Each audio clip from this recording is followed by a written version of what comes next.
Olá, alunos! Vamos falar hoje sobre variação de entalpia. Bem, a variação de entalpia vai estar relacionada com o calor de uma determinada transformação químico-física que está acontecendo a pressão constante. Bem, então hoje nós vamos entender um pouquinho o que são processos endotérmicos e exotérmicos e análise das equações termoquímicas e a partir também de diagramas. Então, alguns conceitos importantes que nós precisamos compreender a partir de agora é o que são processos endotérmicos e o que são processos exotérmicos. Nós veremos que os processos endotérmicos são aqueles que absorvem energia, já os processos exos são aqueles que liberam. E a variação de entalpia de uma determinada transformação química é o calor, ou a variação de energia de uma determinada transformação que está acontecendo a pressão constante. Por exemplo, alguns processos, como os processos de combustão, eles liberam energia.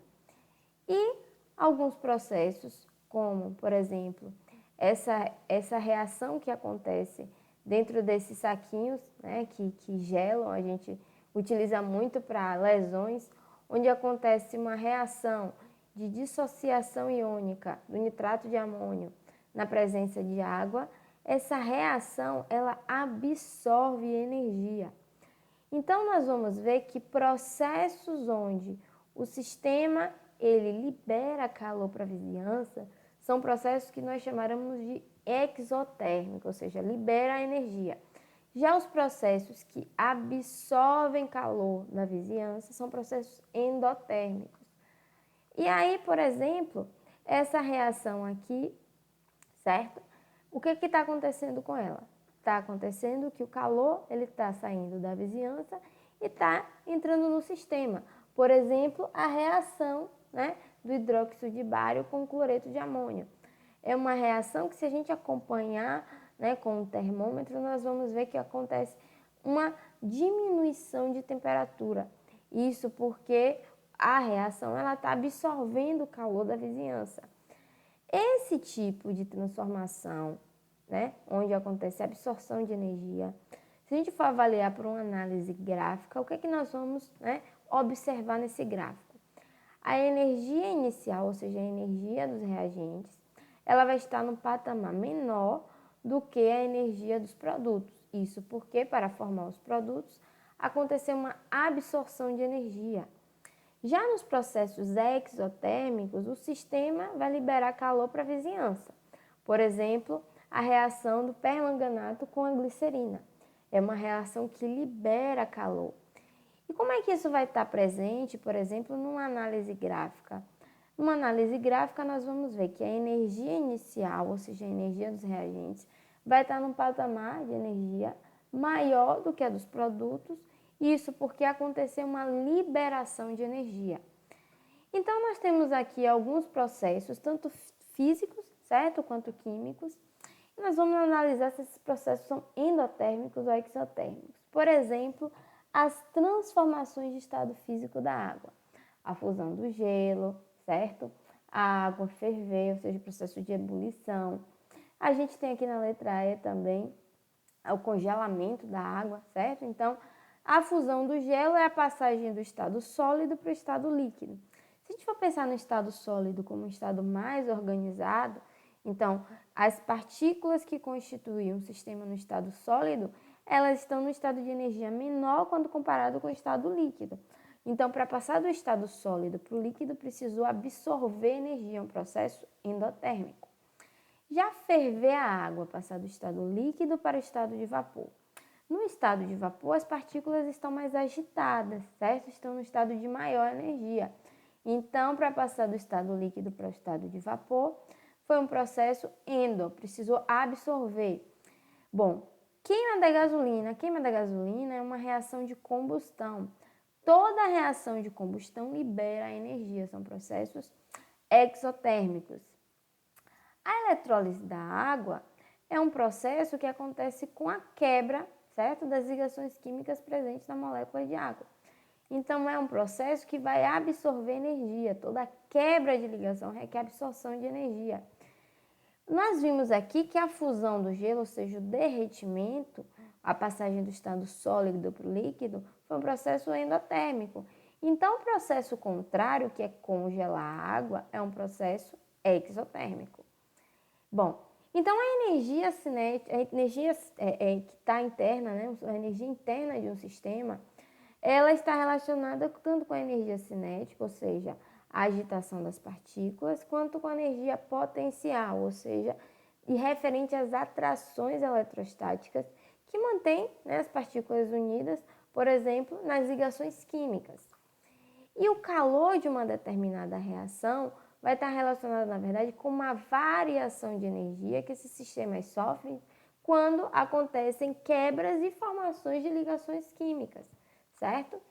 Já quando a gente analisa, então, esse calor de uma determinada reação, controlando a variável que é a pressão, nós temos, então, a análise da variação de entalpia, que é o calor de uma determinada reação, só que é um calor envolvido em uma transformação que está acontecendo a pressão constante.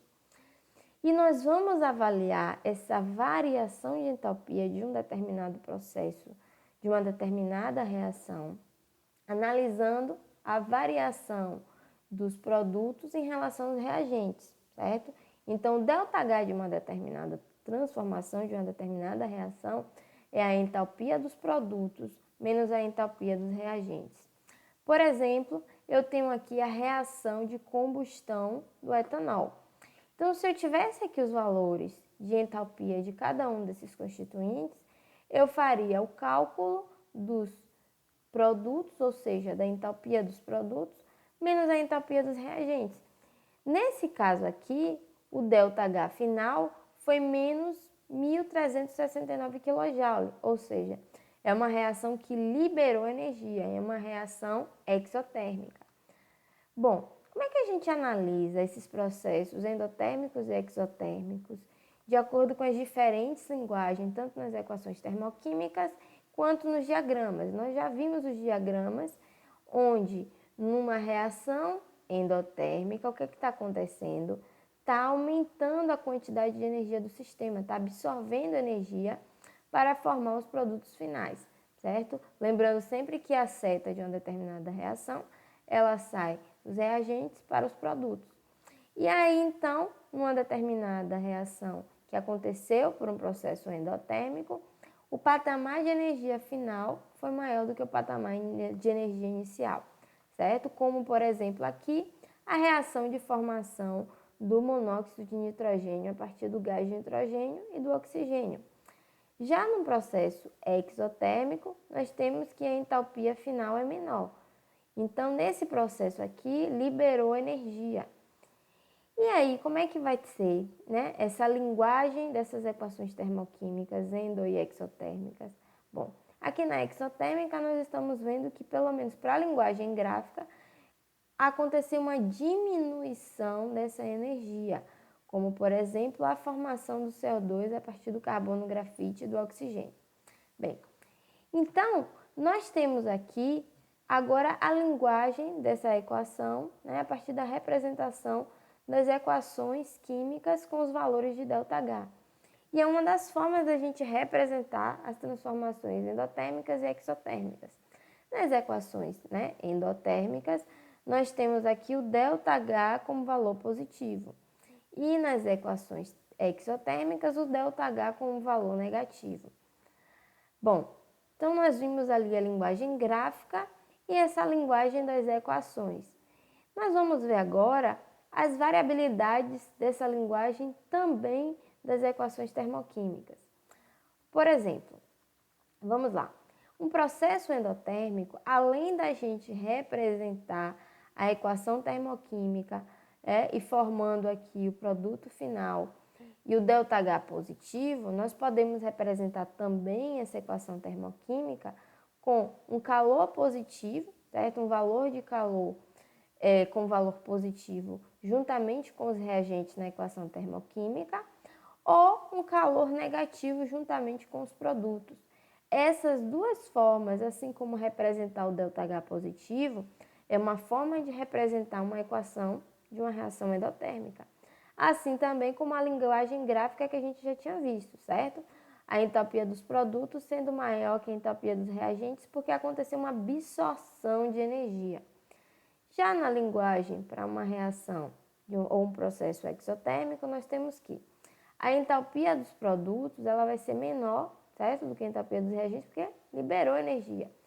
Então, como é que a gente pode representar isso? Além da equação termoquímica com o ΔH negativo, nós temos também representando um calor negativo juntamente com os reagentes, ou também representando um calor positivo sendo formado com os produtos. Essas são formas, são linguagens de representar uma equação termoquímica de uma reação exotérmica.